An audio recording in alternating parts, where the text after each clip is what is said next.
Hi everyone, welcome back to our AICE International History review series. Today we're going over chapter 1.3. So the essential question for this chapter is, why did Japan emerge as a world power and what was the impact on international relations? So here are the mini sections in 1.3. We have 1.3a, which are the reasons for rapid modernization and military development. 1.3b, the international recognition of Japan as a world power. And 1.3c, Japan's role in the First World War and global positions by 1913.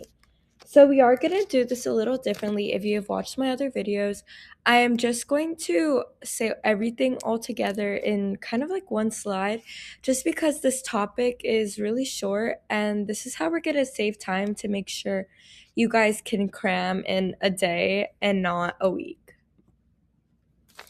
Okay, so Japan transformed from a medieval society into a modern military and industrial power in the 19th century. Japan resisted foreign influence by closing its borders, but Western powers pressured it to open trade. The USA wanted access to Japan for trade and supplies, especially coal. The USS Preble incident showed tensions between American sailors and Japan. Commodore Perry forced Japan through military threats.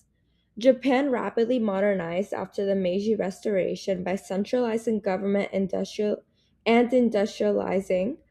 Japanese industrialized and infrastructure grew quickly, often with support from private enterprises.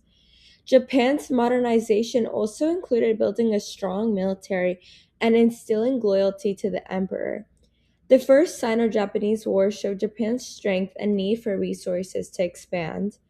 Japan's victory over China shocked European powers and angered Russia.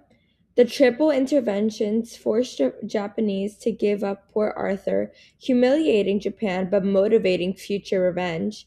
Britain saw Japan as a useful ally against Russian expansion in the Far East. By 1902, Britain and Japan signed the Anglo-Japanese alliance to protect their mutual interests. The Russo-Japanese War began in 1904 when Japan attacked Russian forces in Korea and Manchuria. Japan's victories against Russia proved its growing military power. The final naval battle at, oh my god, excuse my butchering, Tsushima in the 1905 gave Japan a decisive victory. The Treaty of Portsmouth ended the war, giving Japan's recognition of its rights in Korea. Japan military power allowed it to join the First World War on the Allied side. Japan expanded its influence in China and the Pacific during the war. Japan gave loans to China, increasing its financial and political influence there, and Western powers feared Japan's growing dominance and feared Japan in China and the Northeast. Okay, guys, see how quick that was? That was 1.3. And so I hope you guys enjoyed it and I hope you guys learned something from that. The next video will be 1.4. So I'll see you then. Bye.